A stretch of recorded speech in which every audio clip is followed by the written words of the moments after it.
자, 오늘 말씀 제목은 어찌하여입니다. 나누고자 하는 말씀은 특별히 34절 제9시에 예수께서 크게 소리 지르시되 엘리 엘리 라마 사박다니 하시니, 이를 번역하면 나의 하나님 나의 하나님 어찌하여 나를 버리셨나이까 하는 뜻이라. 오늘은 종려주일입니다. 예수님께서 예루살렘에 나귀를 타고 들어가실 때 사람들이 종려나무를 들고 환영한 것을 기념하는 날입니다.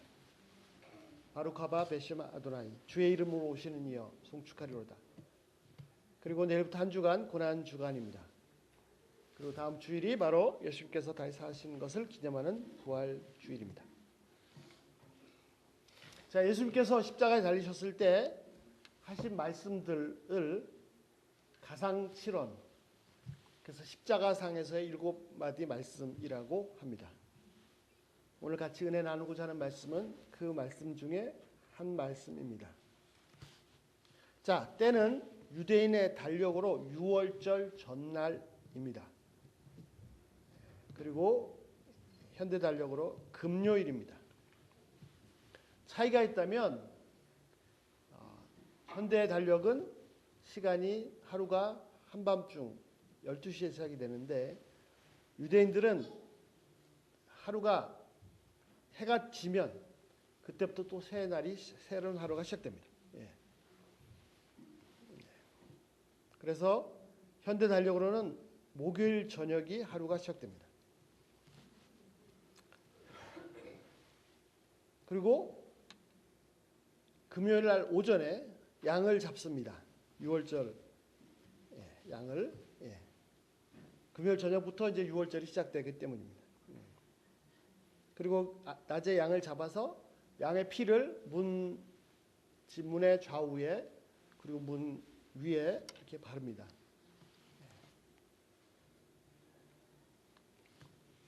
자, 유대인이 6월절 낮에 양을 잡고 피를 그렇게 바르는데, 그날 예수님께서 세상 죄를 지시고 십자가에 달리셨습니다. 25절 보시면요,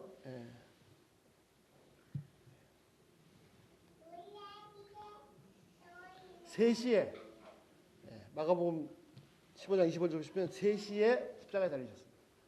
유대 시간으로 3시라는 것은, 유대는 이제 아침에 해 뜰 때를 기준으로 시작을 하니까 현대식으로 바꾸면 6을 더하시면 됩니다. 그러면 오전 9시입니다. 예수님께서 아침 9시에 십자가에 못 박히셨습니다. 그리고 33절, 오늘 본문 읽은 33절 제6시에, 그래서 6을 더하시면 12시에 정오에 해가 가장 높이 떴을 때 이상한 일이 일어났습니다. 대낮인데 갑자기 온 세상에 시꺼먼 어둠이 임하였습니다. 그리고 제9시까지, 오후 3시까지 온 땅에 어둠이 덮여 있었습니다. 그리고 오늘 34절 말씀, 그 9시, 오후 3시에 십자가에 달리신 예수님께서 크게 소리치셨습니다. 엘리 엘리 라마 사박타니, 번역하면 나의 하나님 나의 하나님 어찌하여 나를 버리셨나이까. 그리고 잠시 후 37절 보시면 예수님께서 큰 소리를 외치시고 숨을 거두셨습니다. 그리고 38절, 그와 동시에 유대인들로서는 있을 수 없는, 지금까지 역사상 한 번도 있었던 적이 없는 초대형 사건이 터졌습니다. 38절을 보시면 성전 안에 성소와 지성소를 가로막고 있는 휘장이 위에서부터 아래로 쭉 찢어져서 지성소가 다 드러났습니다. 지성소는 대제사장이 피를 뿌리고 1년에 한 번 딱 들어갈 수 있는 곳이고, 들어갈 때 끈을 묶고 들어갑니다. 하나님의 영광을 경험하다 죽을 수도 있기 때문에. 그래서 이 휘장은 절대로 열리지 않아요. 1년에 딱 한 번 열리는 건데, 아예 열리는 정도가 아니라 완전히 찢어져 버렸습니다. 그래서 지성소로 갈 수 있는 길이 열렸습니다. 그리고 이제 금요일에 무덤에 안장되시고 유대의 달력으로 안식일, 현대대달력 토요일 날을 지내시고 안식 후 첫날 새벽에 해가 아직도 희미하게 뜨기 전에 현대달력으로 주일날 아침에 예수님께서 다시 살아나셨습니다. 그래서 주일날 새벽에 저희가 연합으로 주님의 부활하심을 기념하는 예배를 드리고자 합니다.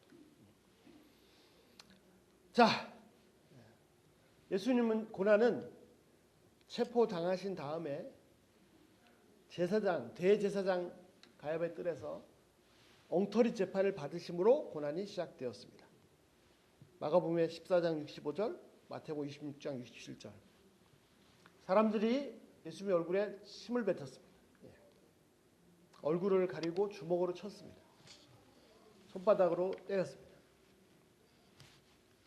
자, 빌라도 재판장에서 십자가형, 사형,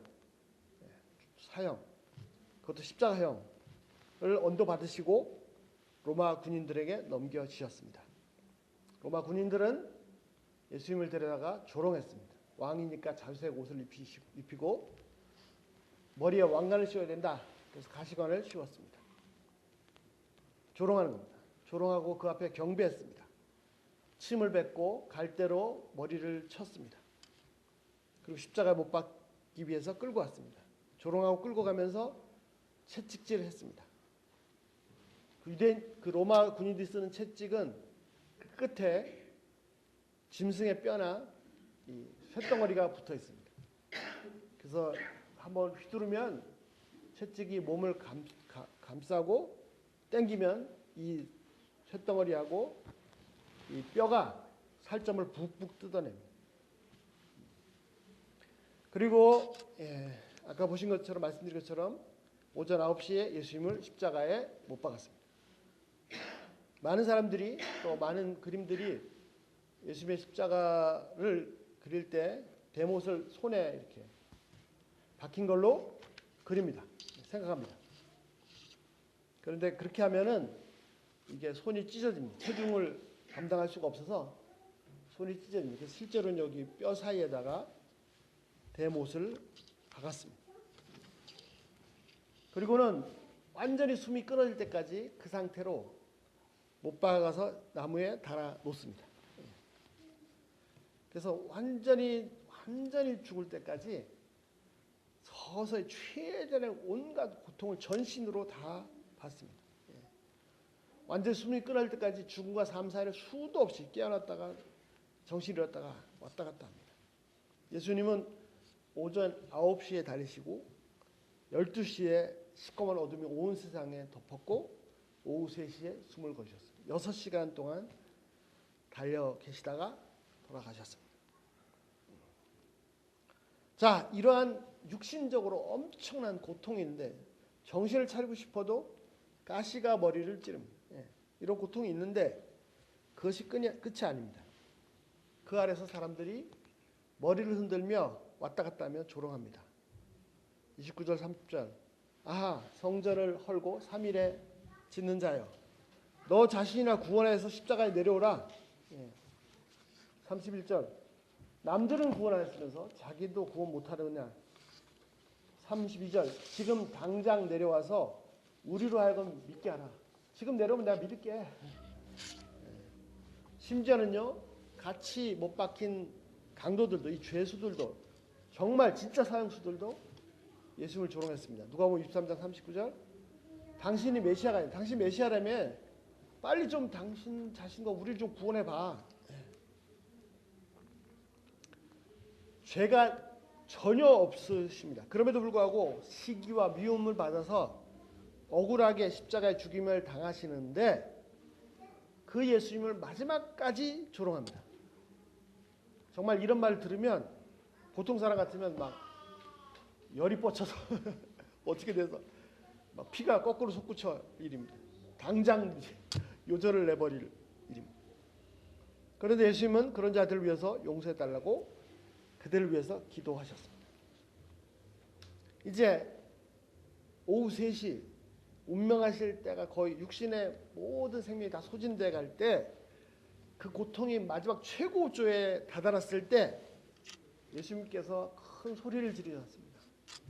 엘리 엘리 라마 사박다니, 나의 하나님 나의 하나님 어찌하여 나를 버리셨나이까. 예수님은요 한 번도 하나님 아버지와의 사랑의 관계를 절대로 의심해 보신 적이 없습니다. 의심은커녕 의문을 가지신 적도 없습니다. 오히려 무지무지하게 친근한 관계를 보이셨습니다. 하나님께서도 몇 차례 걸쳐서 침례받고 올라오실 때 당연히 또 그 외에도 여러 번 하늘에서 소리로 응답하셨습니다. 이는 내 사랑하는 아들이라. 변화선상에도 그렇고 하나님 아버지께서는 그 아드님 예수님을 무지무지 기뻐하셨습니다. 예수님도 하나님 아버지를 너무나 사랑하셨습니다. 그래서 두 분이 완전한 그 기이한 무한대한 사랑으로 완전히 하나셨습니다. 요한복음 17장 21절부터 23절 예수님이 기도하십니다. 아버지여, 아버지께서 내 안에, 내가 아버지 안에 있는 것이 완전히 하나셨습니다. 그들도, 즉 제자들이나 제자를 통해서 믿게 된 다른 사람들도 다 하나가 되어서 우리 안에 있게 하사 이 세상으로 하여금 아버지께서 나를 보내신 것을 믿게 하옵소서. 내게 주신 영광을 내가 그들에게 주었사오니 이는 우리가 하나가 된 것 같이 예수님과 하나님이 하나 되신 것처럼 그들도 하나가 되게 하려 합니다. 곧 내가 그들 안에 있고 아버지께서 내 안에 계셔 그들로 온전함을 이루어 하나가 되게 하려 함은 아버지께서 나를 보내신 것과 또 나를 사랑하신 같이 그들도 사랑하신 것을 세상으로 알게 하려 함이로소이다. 너무 사랑하셨고 그래서 완전한 하나셨습니다.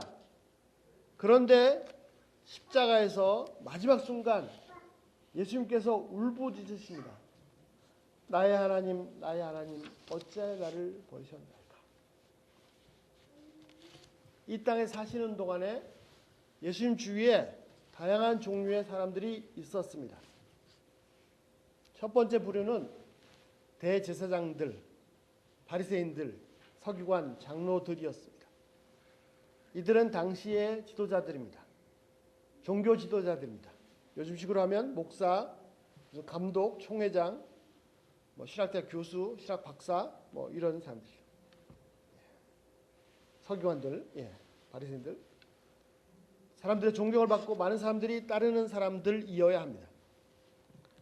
이들은 상처 입은 사람을 싸매주고 고쳐주는 사람들이어야 합니다. 그런데 상처 입은 사람들을 싸매주고 고쳐주는 게 아니라 무슨 수를 써서라도 무조건 예수님을 죽이고자 했습니다.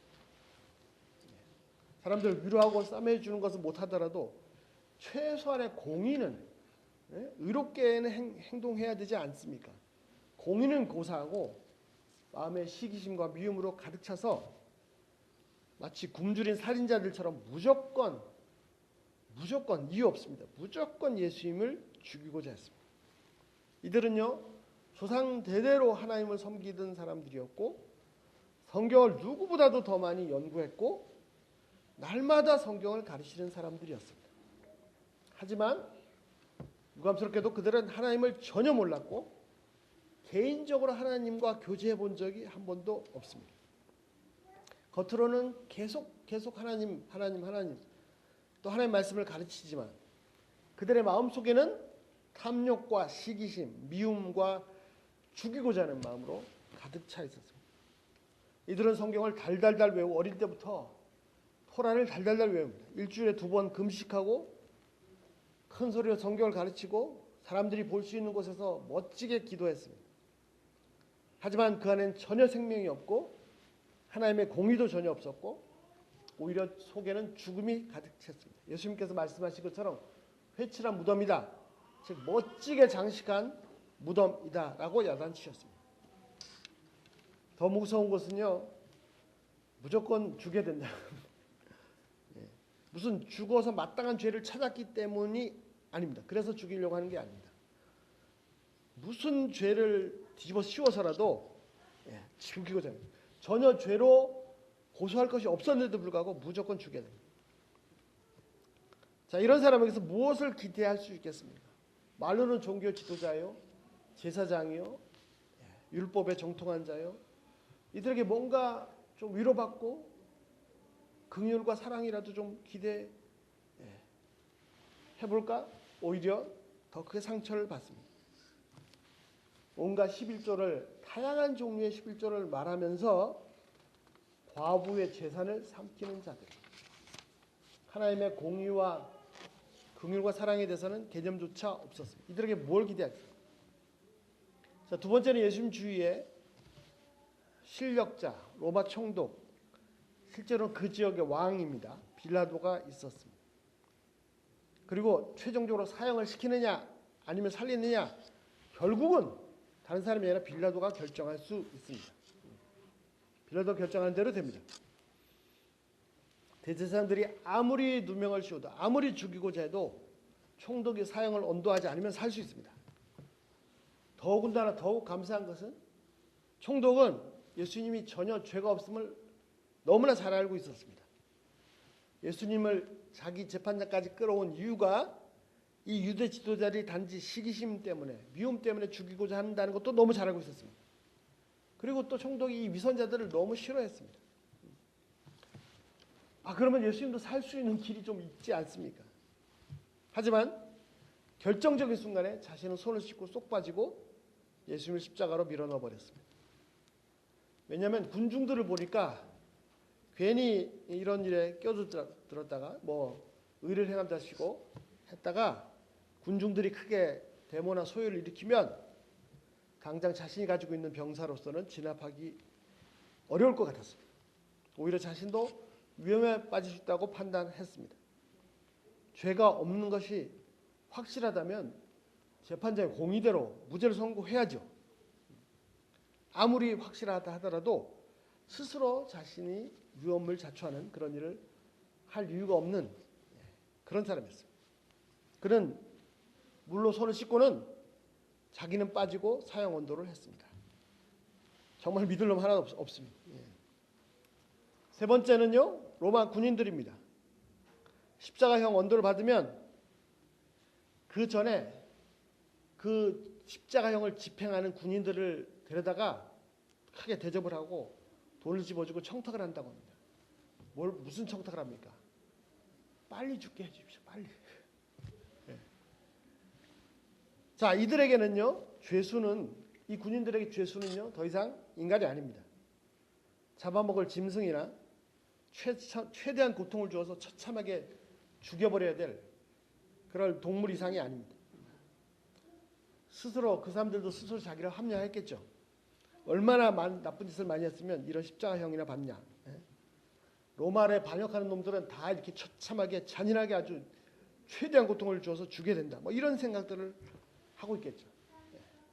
그런 이런 생각으로 마치 사냥감을 노력하듯이 사람을 처참하게 물어뜯는 그런 짐승에 불과했습니다. 이들에게서 무슨 인정이나 자비를 기대하는 것 자체가 불가능합니다. 네 번째는요, 무리들입니다. 이들은 한때요, 예수님께 와서 오병이의 기적도 체험하고 배고플 때 배가 불렀습니다. 배를 불려주셨습니다. 아플 때 치유도 받았습니다. 그래서 예수님을 붙잡아서 왕을 삼거든요. 우리에게 왕이 되어 주십시오. 아니, 멀리 갈 것도 없습니다. 바로 며칠 전에 예수님께서 예루살렘에 입성하실 때 그러면서 종려나무 가지를 들고 나가서 노래하고 외쳤습니다. 호산나, 호시아나, 주여 지금 구원하소서 찬양하면서 예수님을 대환영했던 사람들입니다. 그런데 갑자기 분위기가 바뀌었습니다. 제사장들이 위협하고 선동을 하니까 이 사람들도 돌변했습니다. 그렇게 예수님으로부터 배고플 때 먹었는데 조금 전까지도 우리를 구원하소서 외쳤는데 돌변했습니다. 그리고는 이 무리가 하나가 돼서 짐승처럼 울부짖습니다. 십자가에 못 박아라. 십자가에 못 박아라. 정말 인간에서 완전히 절망입니다. 그 한 사람 한 사람을 다 아는데 완전히 얼굴 바꾸고 굶주린 이리 때처럼 울부짖습니다. 십자가에 못 박아라. 결국은 그 은혜도 고맙지만 지금 내가 살아야겠어. 그래서 예수님을 죽음으로 밀어 넣었습니다. 다섯 번째는요, 제자들입니다. 예수님은 12제자들을 위해서 그들을 기도 가운데 택하셨고 그들을 계속해서 처음부터 끝까지 동일하게 무한대한 사랑으로 끝까지 십자가 앞에까지 그들을 끝까지 사랑하셨습니다. 심지어는요 자신을 팔아먹을 것을 뻔히 아시면서도 그 가룟 유다도 끝까지 사랑하셨습니다. 결국 그는 예수님을 잡아먹는 자가 되었습니다. 다른 제자들은 다 도망갔습니다. 베드로도 큰 소리 쳤습니다. 그런데 베드로가 큰 소리 칠 때 다른 제자들도 같이 큰 소리 쳤습니다. 하지만 몇 시간도 되지 않아서 베드로가 예수님을 저주하면서 부인하고 도망갔습니다. 예수님께서 그 잔혹한 죽음의 길, 십자가의 길을 가시는데 그 주위에는 진짜 말 그대로 아무도 없었어요.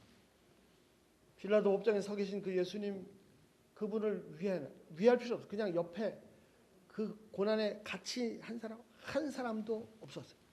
극심한 고통의 길, 저주의 길을 가는데 아무도 없었어요. 가장 사랑하시던 제자들 저주하며 부인하고 다 도망가고 보이지도 않았어요. 고통도 고통이지만 감당할 수 없는 외로움이 몰려듭니다. 아니.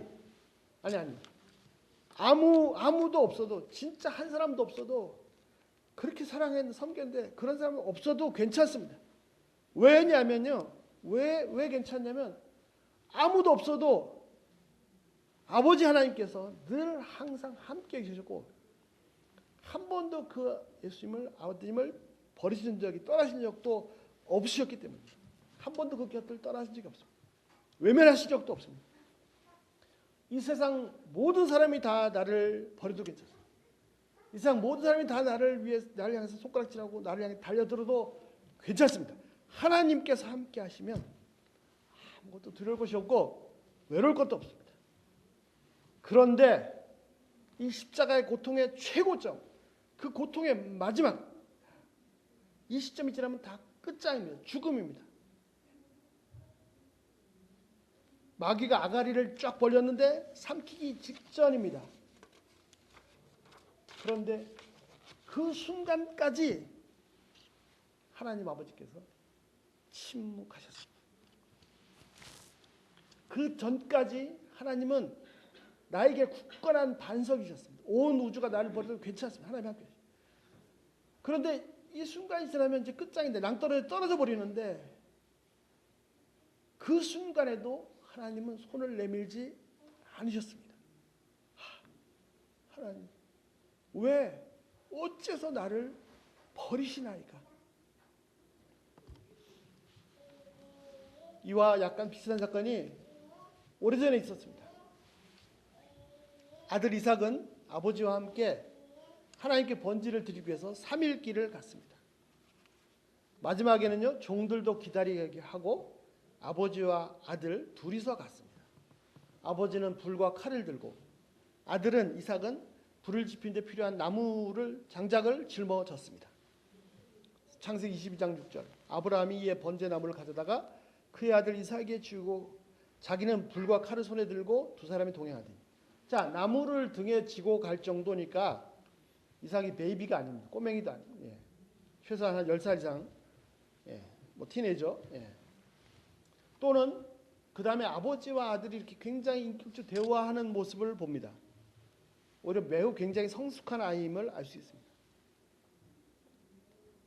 자, 100살이나 차이 나는 아버지와 아들이 대화를 합니다. 7절 이삭이 그 아버지 아브라함에게 말하여 이르되 아버지여 그러니 그가 말하되 내 아들아 내가 여기 있노라. 얼마나 친근한 부자인지 모릅니다. 이삭이 이르되 불과 나무는 여기 있거니와 번제할 어린 양은 어디 있나이까?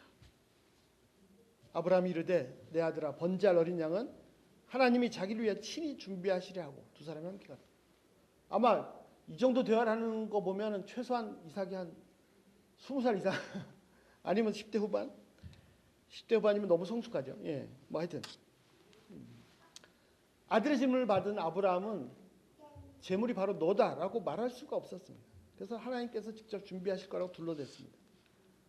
자, 나무를 패서 쌓아놓고 그 다음에 아버지가 이상한 행동을 합니다. 갑자기 아들을 묶습니다. 뭐야 이거 왜 나를 묶으시지? 설마 나를 잡아 죽이려는가? 예. 솔직히 이삭의 나이면 100살이 넘는 아버지 이길 수 있습니다. 힘으로 벗어날 수 있습니다. 근데 혼란스러울지 모르겠지만 그는 순순히 묶였습니다. 그리고는 그 자베론, 나를 너무나 그토록 사랑하셨던 그 아버지께서 자신을 나무 위에 묶어놓고 칼을 빼서 진짜로 찌르려고 칼을 들었습니다. 그 순간까지도 이삭은 전혀 반항하지 않고 아버지 손에 자신을 맡겼습니다. 아버지 사랑을 끝까지 신뢰했습니다. 그런데 마지막 순간 칼이 하늘로 올리는 그 순간, 뭐야 이거? 아버지가 나를 죽이는가? 나를 버리는가? 왜? 무슨 이유로? 제가 뭘 잘못했습니까? 아니 지금까지 나를 그토록 사랑하신 건 도대체 뭡니까? 뭐가 잘못된 거죠? 지금까지 나를 사랑하신 그 사랑은 다 거짓입니까? 이 순간 내가 이거 뿌리치고 다 도망가 살아야 됩니까? 그 짧은 순간 내가 사는 것, 살고 말고 이것보다 더 충격적인 것은 내가 버림당했다는 겁니다. 도저히 이해할 수 없는. 어떻게 지금 날 버리신 거예요? 그 순간 하나님께서 그 칼을 막으셨습니다. 마지막 순간에 하나님은 아브라함의 완전한 헌신과 온전한 믿음을 보셨습니다. 아니 이미 다 알고 계셨습니다. 그 헌신과 믿음을. 그런데 그 믿음과 헌신이 온 세상에 다 드러나도록 하셨습니다. 그래서 온 세상뿐만 아니라 더불어 오고 오는 수많은 후대들이 다 알 수 있도록 하나님께서 공인해 주셨습니다. 그런데 그 하나님 아버지께서 이 세상에서 그 어느 누구보다도 그 무엇보다도 훨씬 더 소중하신 그 아드님 예수님께는 마지막 순간까지 끝까지 철저하게 외면하고 등을 돌리고 계셨습니다. 십자가 위에서 어마어마한 고통이 머리끝부터 발까지 전신을 휘감고 총공격하는데도 하나님은 등을 돌리고 끝까지 침묵하고 계셨습니다. 온 세상에 시꺼먼 어둠이 임했습니다. 해도 얼굴을 가렸습니다. 사단도 조롱하면서 예수님의 속을 다 박박 긁어놨습니다. 네가 메시아라며 빨리 구원해봐. 얼음장 같은 독사의 혓바닥이 심장을 싸늘하게 휘감아옵니다. 그런데도 하나님은 아버지는 왜 끝까지 외면하고 계십니다. 이 순간이 지나면 다 끝장입니다. 아니 그 외면하신 마지막 순간 손을 뻗쳐야 되는 거 아닙니까? 그런데 끝까지 왜? 어째서? 뭐가 잘못된 거예요? 순간 터져났습니다. 엘리 라마 사마다니. 아버지 왜? 어째서 왜 나를 버리십니까? 무슨 이유? 왜 나를 버리십니까? 마지막 순간에 그 반석이 다 무너졌습니다. 온 우주가 밑바닥을 알 수 없을 정도로 완벽하게 끝없이 추락하고 어둠 속에 끝없이 무너져 내리고 있었습니다. 내가 존재하는 발을 디딜 수 있는 그 기초가 완벽하게 무너져서 이제 이 우주에 내가 존재할 수 있는 그 공간이 눈꼽만큼도 없습니다. 끝없는 추락만 있을 뿐입니다. 죽음이 뭡니까? 죽음은요 분리입니다. 육신의 죽음은 영혼과 육체의 분리입니다. 영적인 죽음은 하나님과의 분리입니다. 이것이 진짜 죽음입니다. 하나님과 분리되면 왜 죽음입니까? 하나님과 분리되면 죽음인 이유는 본질이 그 본성이 사랑이시기 때문입니다. 그 본질이 사랑이시기 때문에 분리는 죽음입니다. 마지막 순간에 그 예수님께서 어째서 도대체 왜 나를 버리십니까? 그렇게 고통 가운데 울부짖으실 때 진짜로 끝까지 진짜로 고통받으시는 분은 그 울부짖는 아들의 그 절규를 외면하고 등을 돌리고 계신 그 하나님이 바로 진짜로 고통을 받고 계십니다. 인간의 죄로 난도질난 하나님의 심장이 그 순간 터져버렸습니다. 모든 인간의 헤아릴 수 없이 지긋지긋한 그 죄 때문에 걸레처럼 다 찢어져 버린 예수님의 육체는 그 순간 터져버린 하나님의 심장이었습니다. 터져버린 하나님의 사랑이었습니다.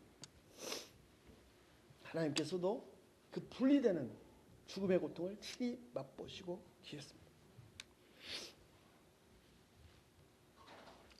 하나님은 그 소중한 아드님을 포기하셨지만 진짜 버리셨어요. 여러분 버림 받아보셨어요? 버리셨거든요.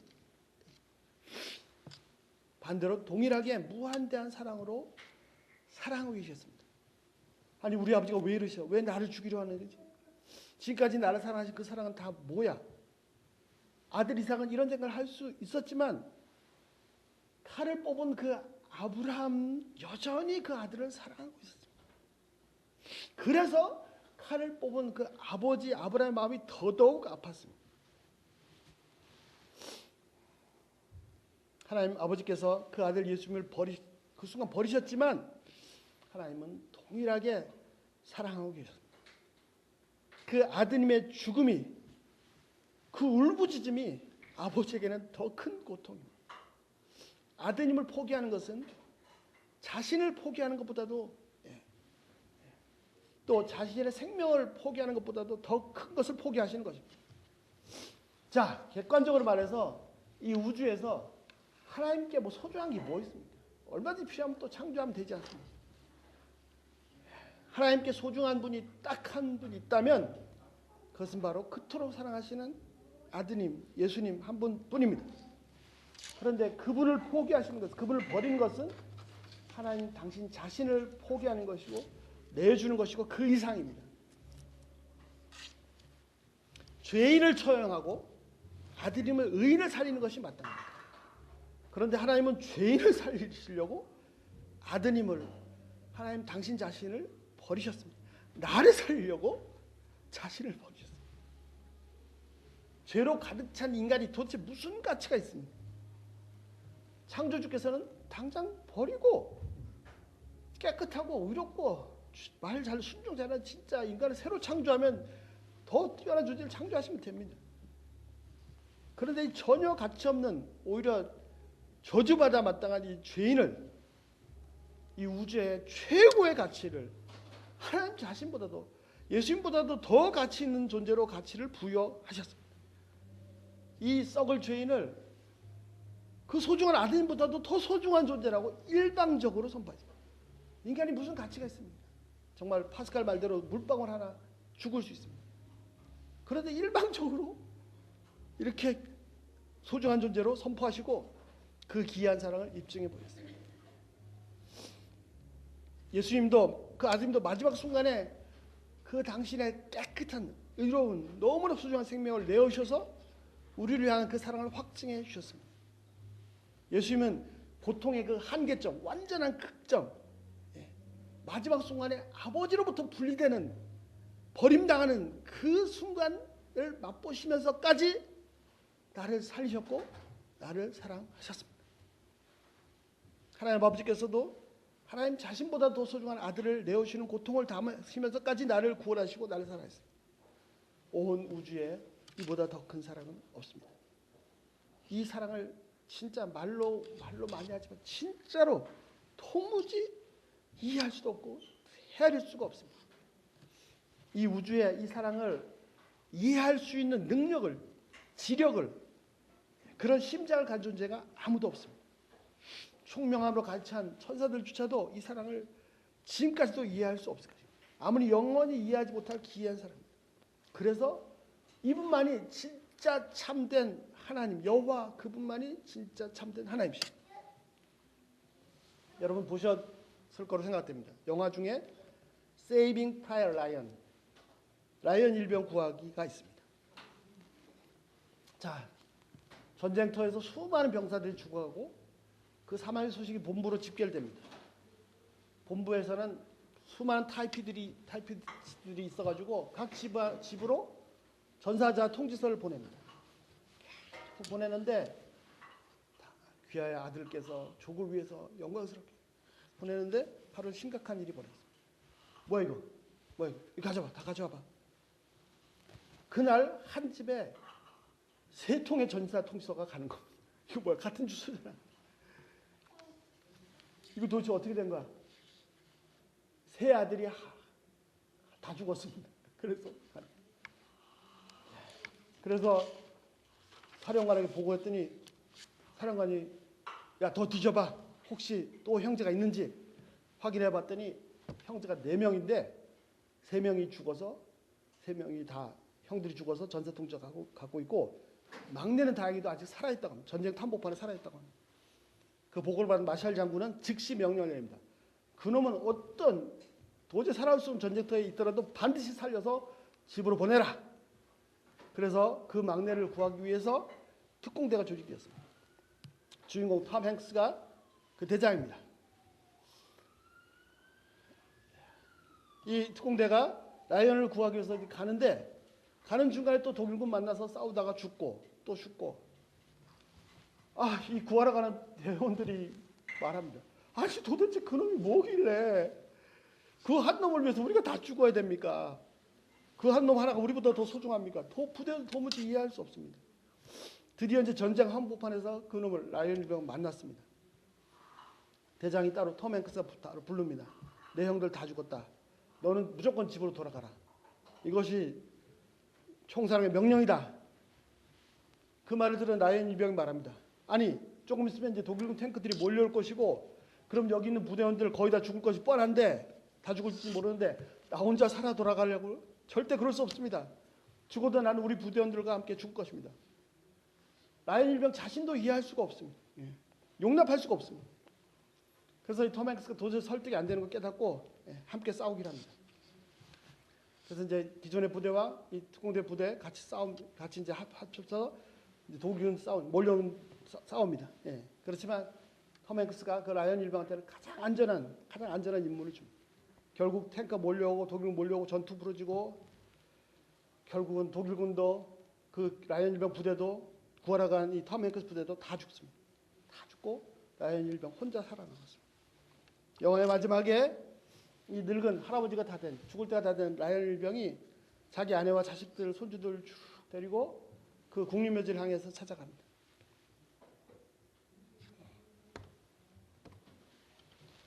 그리고 자신을 위해 죽어간 사람들의 비석을 하나하나 쓰다듬으면서 오열하면서 자기 아내에게 애절하게 묻습니다. 여보, 내가 정말 제대로 살았지? 내가 같이 이렇게 헛되이 살지 않았지? 맞지?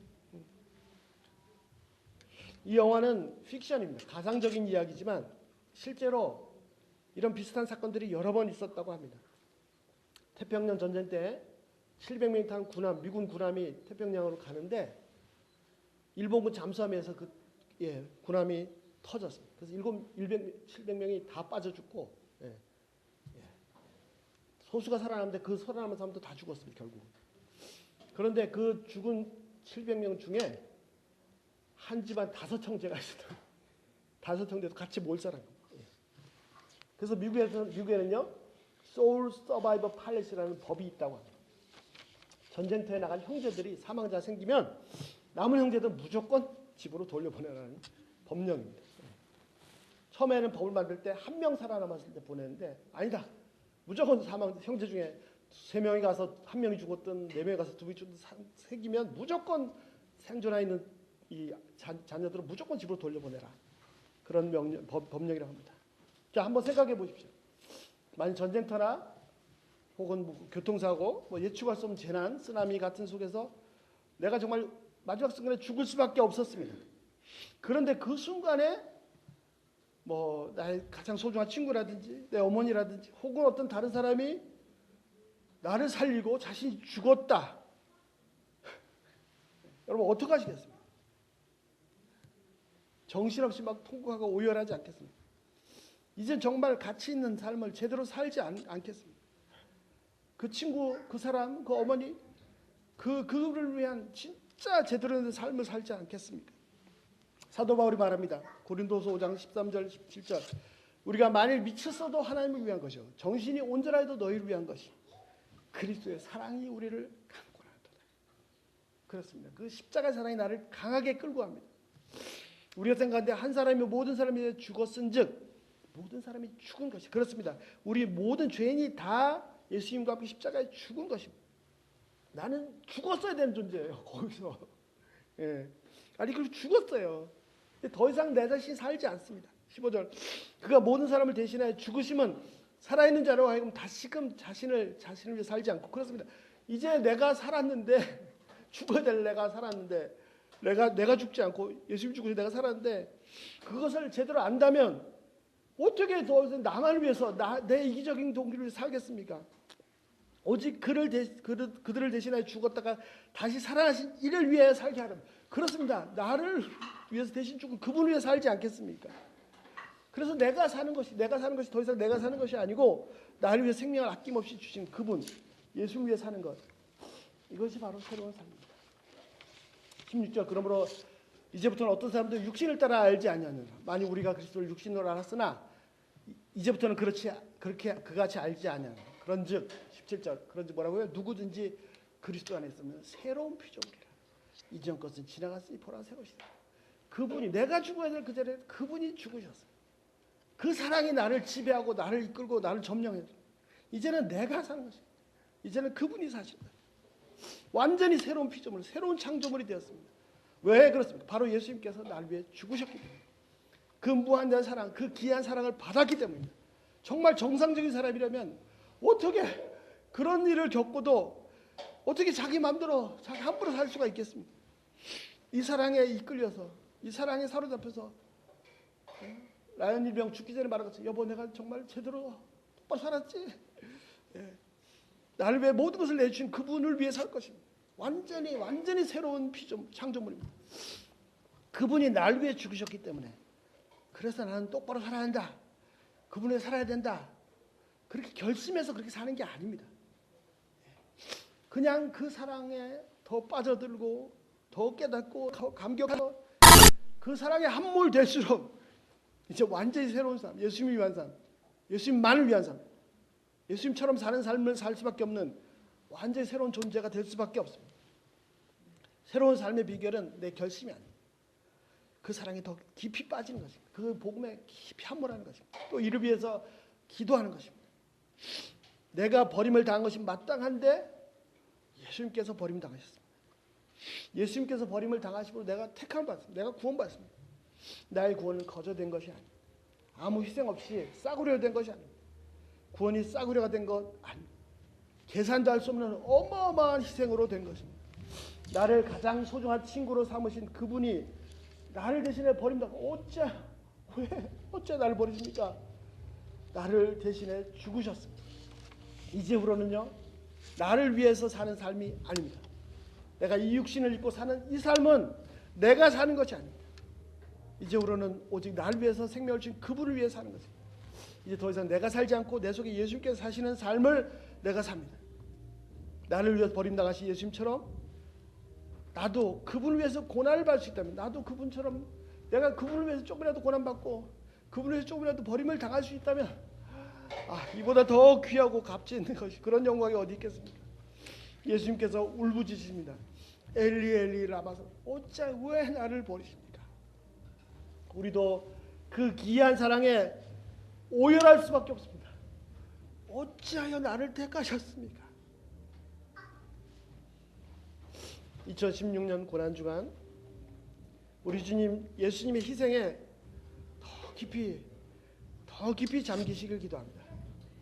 그 사랑에 더 강하게 점령당하시고 사로잡히시길 기도합니다. 아니, 이 고난주간뿐만 아니라 평생 그 사랑에 끝도 없이 빠져드시길 기도합니다. 그 사랑이 나를 놀랍게 변화시킬 겁니다.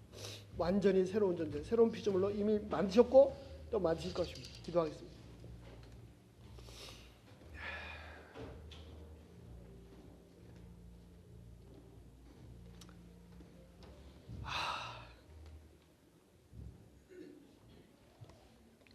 예수님이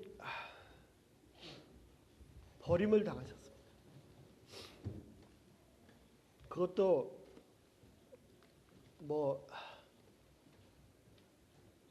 죄로 가득 찬, 시기심과 미움으로 가득 찬 자들에게 버림당하시는 거, 아니 사랑하는 제자들에게 버림당하시는 거, 그런 게 아니라 그토록 사랑하셨던 그 아버지로부터 버림을 당하셨어. 그 고통을 누가 이해할 수 있겠습니까? 하지만 그 예수님도 고통받으시지만 더 고통받으시는 분은 그 울부짖는 아들을 외면하시는 아버지가 더 고통받으십니다. 왜 하나님, 왜 도대체 이런 일을 하셔서?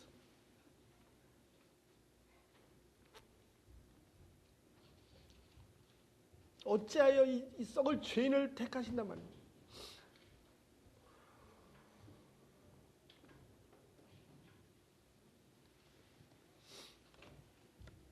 하나님,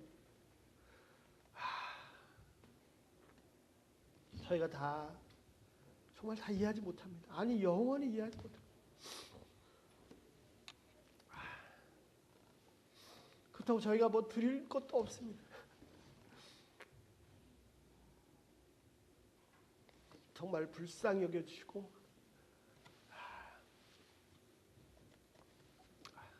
정말 감사합니다. 하나님, 저희도 이 땅에 사는 동안 나를 위해 죽으신 그분을 위해서 멸시당하고 버림당할 수 있다면, 조금이라도 고난을 당할 수 있다면 이보다 더 큰 영광이 어디 있습니까?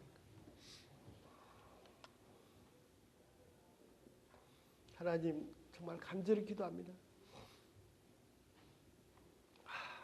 이 신비에, 이 구원의 신비에 더 깊이, 정말 깊이 들어갈 수 있도록, 혹시라도 저희도 버림을 당해보면 이 하나님의 사랑을 조금이라도 더 알 수 있을까요? 주님 감사합니다. 이미 이루신 이 구원으로, 이 기이한 사랑으로 저희가 충분하고 넘칩니다. 너무너무 감사합니다. 이 기이한 구원을 이루신 주님 찬양합니다. 정말 당신만이 유일하신 진짜 하나님이신 것을 고백합니다. 저희를 더 가까이 십자가로 이끌어 주시고 그 부활의 새 생명의 세계로 이끌어 주시옵소서. 감사하며 예수님 이름으로 됐습니다.